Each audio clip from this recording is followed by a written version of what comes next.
also not surprised because I just love the way that Bruce Arians coaches, talks to his players, treats his players, and also just doesn't, patronize a fan base. Because if you ask Cardinal fans, they loved Arians there. And if you look at Buccaneer fans, they're looking at this record going, guys, there might be hope for us. We might be a playoff team next year. It is possible. It is possible. Well, don't lose sight of a couple of things. When Bruce Arians was an assistant coach for the Indianapolis Colts and Chuck Pagano had cancer and took over, how did that work out? That landed him a couple of head coaching jobs. So that stands. So everybody proved that he was a good offensive individual, and as a result, that's catapulted him to 2 head coaching jobs. Again, I'll go back to this. You never know. Maybe for all we know, down the road, Teddy Bridgewater could land in New England. Let's not lose sight of that either. I mean, even though nobody's talking about it, we are. That's what'll make our broadcast interesting because we don't leave any stones unturned. But Tom Brady gets a little bit older, and Teddy Bridgewater is up in New England. Who knows what happens? But I think Teddy Bridgewater is in a situation where he can sit back, collect a lot of money. Because in Teddy Bridgewater's case, you can't lose sight of one thing. If he's going there, he needs to interview himself. And I repeat, interview himself, the head coach and the offensive coordinator. Are they going to be there for a while, or do you go back to unstable city? You don't want to do that. So he has to do more of the interviewing of them than they will him, because he's in a position he don't have to make a change if New Orleans keeps him on board. Sean Payton knows that.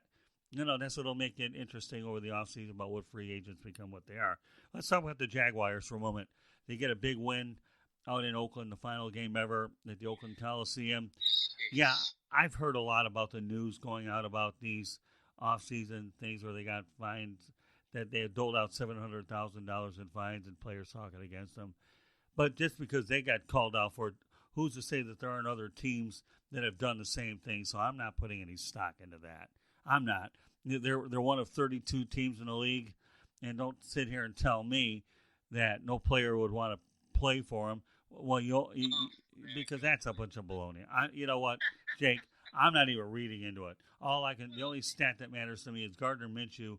It's 5 wins and 5 losses, and he's had a solid season. And who knows what his upside is? And again, I told you before, Nick Foles isn't going anywhere. And we'll just see whether Doug Marrone, Dave Caldwell keep their jobs. My sources out there saying that Tom Coughlin will probably step down, but we'll cover this up in upcoming broadcasts. But, I still have a lot of faith in the Jaguars. They have some good players on that team, and we'll see what happens. Not certainly the year that they expected to have, but what can I tell you? So, and I get it, and I understand that. And, when I was listening to the national media talk about that, they were like, why would you want to go play in a place like this? I'm like, first off, you're the national media. Since when do you guys ever talk about the Jacksonville Jaguars? If it's not Gardner Minshew, when is the last time you ever talked about how Chris Conley had 2 touchdowns against the Raiders, how Leonard Fournette has had a okay season, how Saxonville is not what they are anymore? That's the thing. Like you said, Jaguars got caught with their hand in the cookie jar. Well, who else is going to get their hand caught in the cookie jar? Just the Jaguars were not good enough to cover it up. And, yeah, Jacksonville is still a good organization. They got a terrific owner in Shad Khan. He knows what he's doing. He has other properties like that All Elite Wrestling right now. Highest ratings right now. It's destroying the WWE so far in ratings for USA in their first year. They have already beat the ratings of that first year for the WWE when they were the WWF. But you can't really say much about Jacksonville when it comes to that. It's like, okay, look, we got caught. Oh, well, what am I supposed to do? Slap me on the wrist and move on here. I still got 53 other men I got to take care of here. And then when you mentioned about Coughlin, Caldwell, and Marrone, if you're going to do a rebuild,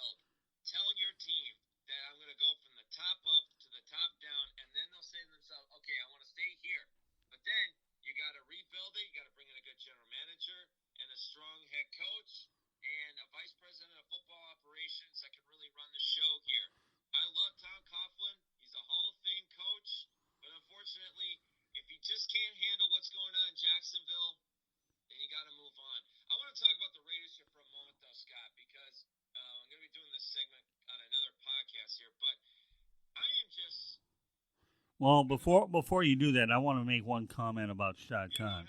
and then we can move on to your Raiders one. First of all, you're talking about an owner that's committed to that area, a small area. Outside of No, he Green Bay, really I is. think Jacksonville's one of the smallest cities in the National Football League, and It he's done is. a remarkable job by having those London games, where that one London game probably puts him in the black and not the red for the year. So, so he's a great businessman. He's been patient with his personnel, and I believe that Shad Khan is one of the better owners in the league. Obviously, wins and losses don't show it yet, but if you know the situation head on and being around there, Shad Khan's great. He's an incredible owner for them. He really, really is, and to be able to orchestrate the London games and turn them into money makers and create an identity across the pond and make that franchise profitable. With not only that, but they got a place called Daly's Place, which they built onto the back of that stadium, so they have concerts over there. What Shad Khan is a brilliant businessman, and there's no question that this franchise is healthy with him at the top. Go ahead, you Raiders. Well, to jump from that to the Raiders, I'm gonna first up be blunt. I do not blame the Raiders for moving to Las Vegas. They have a stubborn mayor of Oakland who refused to rebuild that god awful, ridiculously horrible stadium that been in Oakland. They never remodeled it. They just let it just continue to age horribly. And is I know it's sad for Oakland fans to say that hey, we're not going to be able to go to this anymore. We don't have football here anymore. You just got to travel. You got to go to Vegas. I mean, they got good deals on Southwest Airlines, I guess, if you want to say that. But losing in your final game really made me sick. But John Gruden brought up a great point in yesterday's press conference, and that was he called out the referees. And he talked about how Derek Carr, his knee was out of bounds, and the referee said no, he's not, and the clock continues to run. No, I'm sorry. It was the drive that set up Jacksonville's touchdown to win that game. And if it wasn't for the refereeing, Oakland might have won that game. And now we're coming to this point where it's like, okay, Vegas is going to get the Raiders. The NFL is going to fix the refereeing. And, everyone wants to say, how do you lose to the Jaguars and all that stuff? I'm like, I don't think they lost to the Jaguars. I think the referees screwed them. Because I am getting so sick and tired of picking up Football Morning in America and Peter King, and there is another paragraph about the damn referees. I just stop ruining the game. Stop making these ridiculous calls that cost people games. Because I watched that game, I saw what happened, and they did screw the Raiders. Now they should have stopped Chris Conley on that touchdown from Gardner Minshew, but still. And I know that they have only been in the playoffs 4 times in their last 25 years in Oakland.